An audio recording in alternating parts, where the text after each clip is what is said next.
Hi, Mystery Recapped here. Today, I am going to explain an American science fiction mystery series called Under the Dome. Spoilers ahead.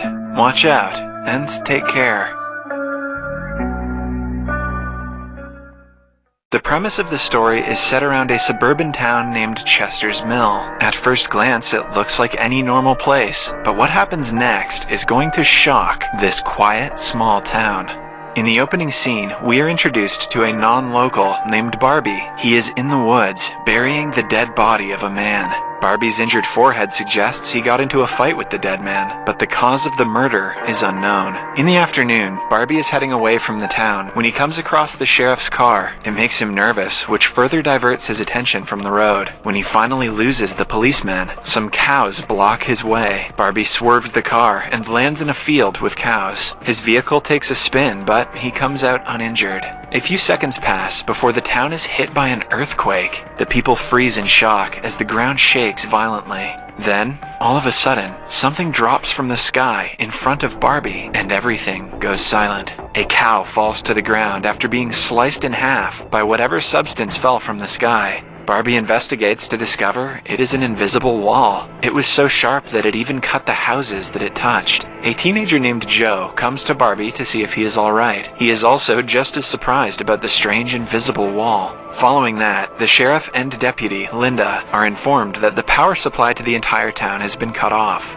The phone lines are dead, and the internet doesn't work either. It is as if all satellite connections have been lost at the same time. Then, an airplane flying over the town crashes into the invisible barrier, confirming it is actually a dome and not just a wall. The following explosion causes people to panic. On the radio station, a DJ named Phil and his assistant, Dodie, are trying to establish a connection outside. They're confused because they're the only ones on air right now. Phil looks at the bright side, saying this means their ratings will go up. A fire truck comes from the other side of the dome, but Barbie stops it before it crashes. The police arrive and investigate the wall, but its existence is beyond their understanding. The town's councilman, Big Jim, also arrives at the same time, but is just as confused as the others. The group is informed that every road leading to the town is closed, which is causing several accidents. To stop such accidents further, they will have to issue an emergency announcement immediately. Somewhere else, two youngsters named Junior and Angie are enjoying a romantic morning together. Angie is also Joe's elder sister, who works as a volunteer nurse. In the heat of the moment, Junior confesses that he is in love with Angie. His heart breaks when she says she doesn't feel the same. They get into an argument that ends when Angie spontaneously slaps him and storms off. That could have gone better for Junior. A family of three, mothers Carolyn and Alice and their daughter Nori, are also visiting the town for work. They plan to leave as soon as possible, unaware of the dome covering the town. Another notable figure of Chester's Mill is an investigative reporter named Julia. One morning, she is called by a woman to report suspicious activity. The woman has seen 6 tanks of propane being supplied to the town's reserve this week. It is too much stock for fuel, which she thinks is being collected for an ulterior purpose. Julia promises to investigate the matter, but doesn't think much of it. The councilman, Big Jim, goes to the radio station and announces the state of emergency to the people. Carolyn listens to it, but thinks it is some kind of advertisement. Seconds before they are about to crash into the dome, a car from the other side does. The family is safe, but Nori goes into a seizure right then. While she is unconscious, she says something about a pink star. She is immediately rushed to the hospital, which is filled with survivors from the crashes happening around the town. Julia and Barbie are also at the hospital to see her husband. Julia finds out that her husband never works on Sundays and has been lying to her. Outside, Barbie meets Angie and talks to her over cigarettes. Junior sees them together and is filled with jealousy. Over time, his love for Angie has turned into an obsession, and seeing her with another man triggers something inside of him. By now, the borders of the town are being guarded by the military. Several scientists and experts are trying to find out what might have caused the strange phenomenon, but no one has the answers. A few hours later, Big Jim meets the sheriff and asks him about the propane. They vaguely talk about everything they have done to save the town. It is clear that they know something about the dome, but they refrain from talking about the matter. Barbie was supposed to be in the town for only a day and has no place to stay. At night, Junior approaches him and starts a conversation which eventually turns into a threat. Barbie is confused about what he did wrong, but the commotion is cut short when Julia interferes. Somewhere else, the teens are partying, ignoring the state of emergency. Joe meets a guy his age, and the two talk about the situation. Suddenly, he goes into a seizure and says something about the pink stars, like Nori did earlier.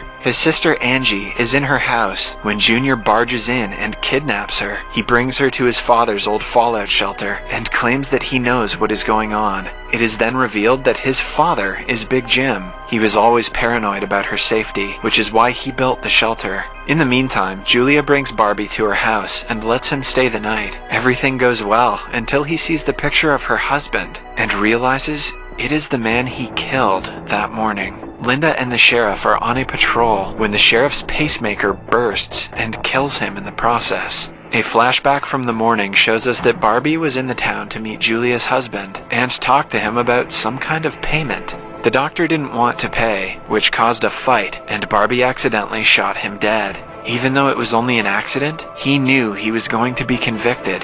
Hence, to avoid it, Barbie disposed of the body. In the morning, he notices that his necklace is missing and asks Julia about it. She promises to keep an eye out for it, but Barbie realizes he left it in the cabin where he killed her husband. Somewhere else, two policemen come running to the sheriff, but by now he is already dead. Linda cries, holding him in her arms. Joe is with his friend Ben, who helped him when he got a seizure last night. Ben asks him what he meant by the pink star, but Joe doesn't remember saying anything after he fell to the ground. In the radio station, Dodie manages to connect with the people outside of the dome using a special device. She can hear the soldiers talking to each other, but cannot talk to them. Till now, even the soldiers are confused about what the invisible thing is. At the town's diner, Big Jim is enjoying breakfast before Linda arrives and informs him of the sheriff's death. They immediately rush to the town's mortician, Lester. In the bunker, Angie tries her best to call for someone, but is unsuccessful. When Junior arrives, he chains her down to a bed. He thinks that Angie's rejection and the dome's appearance are somehow related, and when the dome goes away, she will return back to her normal self. The comment is enough evidence of his mental issues. The mortician Lester used to be the sheriff's friend and is shocked to hear about his death. But when Linda is not around, he and Big Jim reveal they know something about the propane import that happened last month. They, together with the sheriff, were hiding a secret from the town. The sheriff's death confirms he won't tell anyone about their involvement, which is good news for them. Later that day, Linda walks into the police station to see Big Jim looking for something in the sheriff's office. On being asked, Jim says he came to take a look at his will, and Linda believes him. In reality, he was there to find paperwork about the propane import that might get him and Lester in trouble. He thinks the papers are in the sheriff's house and makes Lester get them. Somewhere else, Julia goes to the radio tower and finds out they can listen to the soldiers talking outside the dome. Through the device, they figure out people are trying to dig under the dome, but are unsuccessful. Julia broadcasts the news to the town through the radio. The information causes people to panic, which in turn makes them irrational. Joe and Ben are near the border, watching scientists outside doing their job. They're trying to see if water has any effect on the dome. They reach no definite conclusion, but Joe finds out the dome works as a very thick sieve. Later that day, Barbie goes to the cabin to look for his necklace. He finds it, but Junior spots him right after. He calls him out for sleeping with Angie. Barbie figures out the guy is delusional, but cannot get him to go away. They get into a fight, and Barbie overpowers him easily. After that, we see Lester breaking into the sheriff's house to look for the papers about the propane import.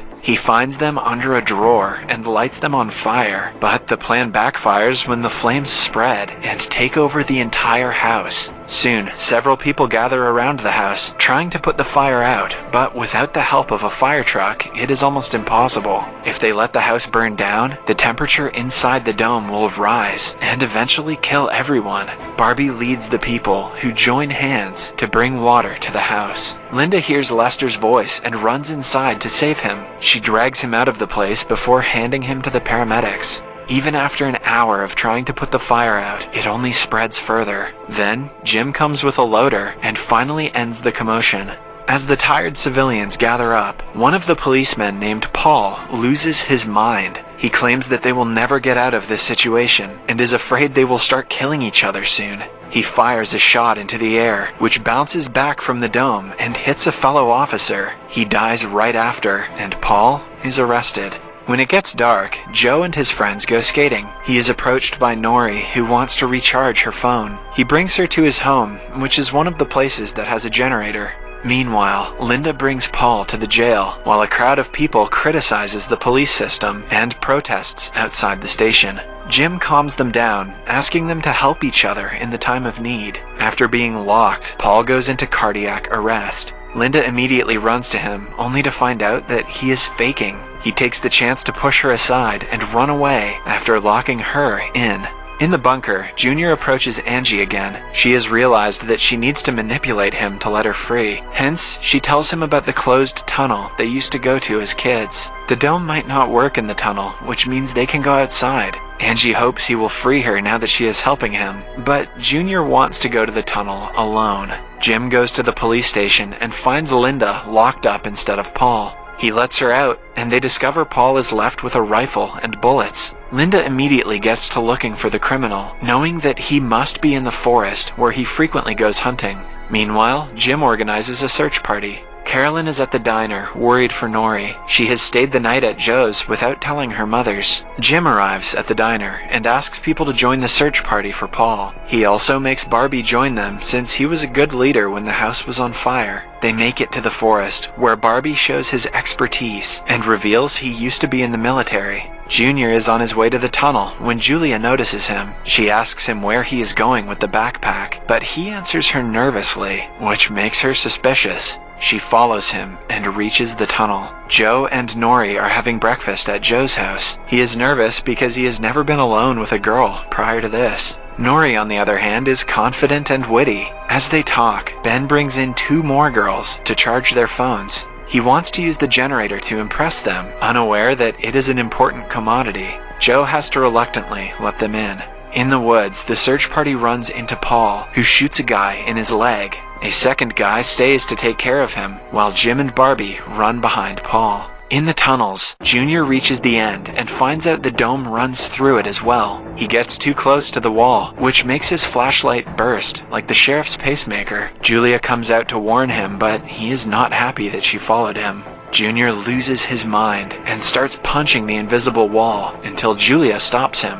They sit down to talk and rest for a while. Julia tells him that she is stuck in her lousy job as a journalist because of a mistake she made in the past. As they chat, Junior reveals that his bruises were caused by Barbie. He asks her to stay away from the guy, making it seem like Barbie hit him for no reason.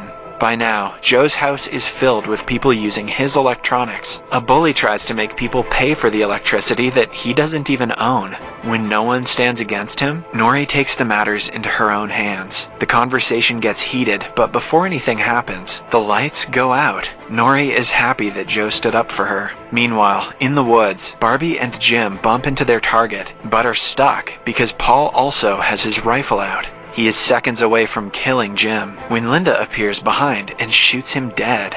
At Joe's house, Carolyn arrives and asks her daughter to be more responsible. Joe and Nori hold hands, which creates strange sparks and sends them both into a seizure. They again collectively chant about some kind of pink stars falling in line. In the bunker, Junior visits Angie again, this time with a first aid kit. She helps him dress the wounds on his knuckles, but secretly keeps a pair of scissors to herself. In the last scene, Julia and Barbie are home after a long day. Julia has started to suspect him after what Junior told her. When he is in the shower, she goes through his belongings.